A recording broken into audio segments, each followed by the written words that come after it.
Paano nga ba makakapasok o makakapunta sa langit? Alam natin ang langit, ito ay napakagandang lugar. Sabi nga ng Panginoong Jesus, sa bahay ng aking ama ay maraming silid. Sa John chapter 14 verse 2. Ayon pa sa isang pagkakataon, sinabi ng Panginoong Jesus, sinasabi ko sa iyo, isasama kita ngayon sa paraiso. Bukod pa rito, sa langit ay babaguhin tayo. Bibigyan tayo ng glorified body. Bibigyan ng maluwalhating katawan. Kaya nga kung tatanungin mo ang lahat ng tao, kadalasan ng kasagutan, gustong makapunta sa langit. So ngayong araw, pag-uusapan natin, paano nga ba makakapasok o makakapunta sa langit? Gusto ko lang ikot ang sinasabi ng aking pastor na si Reverend Tony Adilan.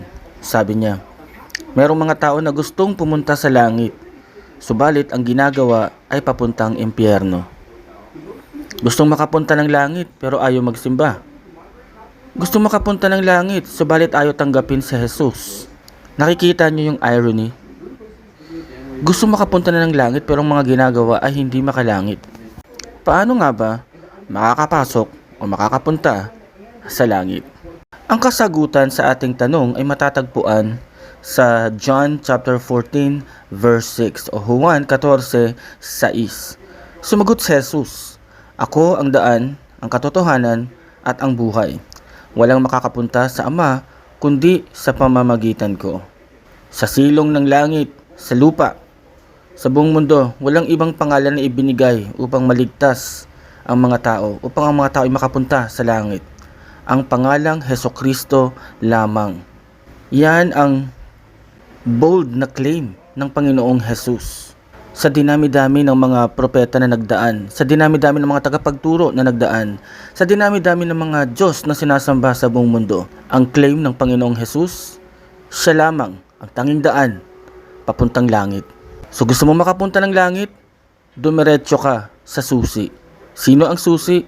Ang Panginoong Hesukristo. Ayon pa sa Juan 3:16 or John 3:16, sapagkat gayon na lamang ang pag-ibig ng Diyos sa sangkatauhan, kaya't ibinigay niya ang kanyang kaisa-isang anak, upang ang sinumang sumampalataya sa kanya ay hindi mapahamak, kundi magkaroon ng buhay na walang hanggan.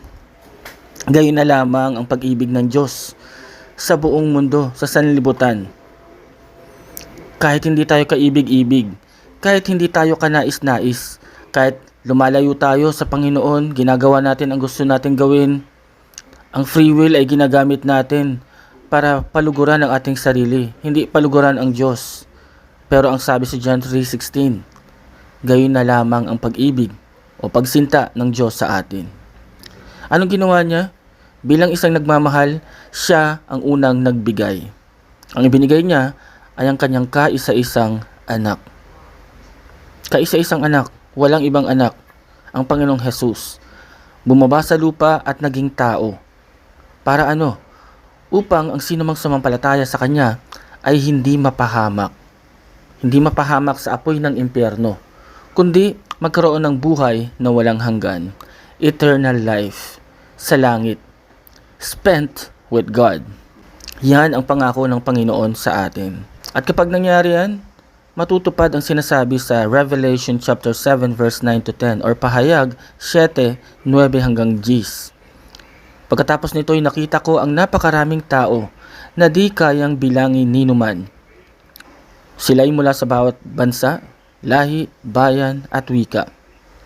Nakatayo sila sa harap ng trono at ng kordero, nakadamit ng puti at may hawak na mga palaspas. Sinasabi nila ng malakas, ang kaligtasan ay nagmumula sa kordero at sa ating Diyos na nakaluklok sa trono.